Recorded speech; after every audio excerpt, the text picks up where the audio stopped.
Dernière petite vidéo expérimentale, comment est-ce qu'on détermine expérimentalement une fréquence de coupure pour un schéma donné? Alors, on se souvient de la définition, c'est quand en sortie on a la tension maximale possible divisée par racine de 2.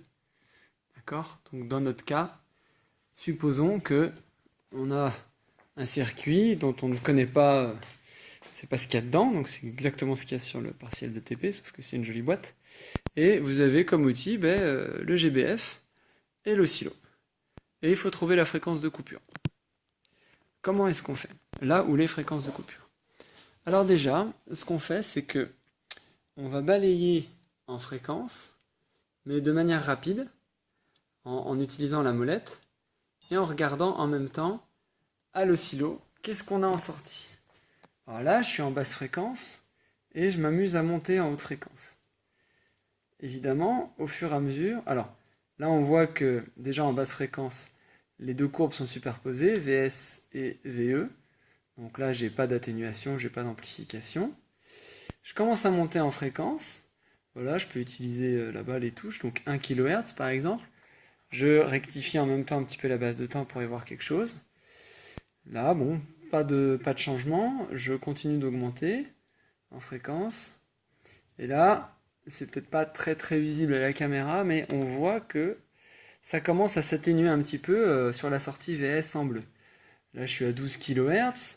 Si je m'amuse à aller à 100 kHz, bon, ben là, je vois qu'effectivement, j'ai bien atténué mon signal. Je vais au bout jusqu'à 1 MHz. En général, on va pas beaucoup plus loin, en SE1 du moins. Et là, on s'aperçoit que le signal est bien atténué. Alors, en fait, on va chercher. Donc on voit déjà qu'on a un circuit qui laisse passer les basses fréquences, c'est pas les hautes. Donc on va chercher maintenant à quelle fréquence exactement j'ai la fréquence de coupure.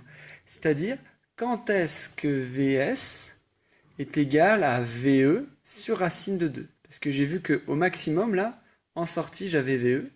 La définition c'est VS max sur racine de 2 pour la fréquence de coupure. C'est à ce moment-là qu'on a la fréquence de coupure.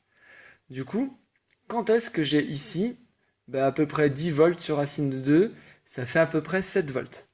Donc, on va rebalayer ici en fréquence, de façon à chercher le moment où, eh bien, en crête à crête ici, sur la voie 2, je vais avoir 7 volts à peu près crête à crête.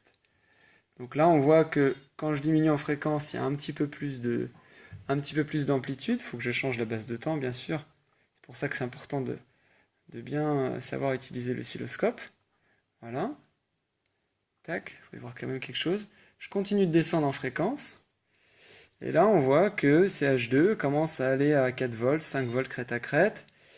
Là, je suis à 8 volts, je suis trop loin déjà. Donc, je repars dans l'autre sens. Là, je suis à 10 kHz. Je repars dans l'autre sens pour arriver à 7 volts. Donc, je augmente la cadence, la fréquence.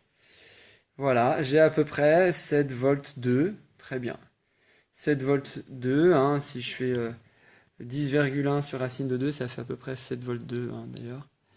Du coup, là, j'ai trouvé la fréquence 16 kHz. Mais j'ai trouvé ça expérimentalement. C'est-à-dire que là, à aucun moment, j'ai regardé les valeurs des composants. D'accord? Alors, évidemment, c'était le même circuit que tout à l'heure. La théorique, elle est ici. Et c'est bien.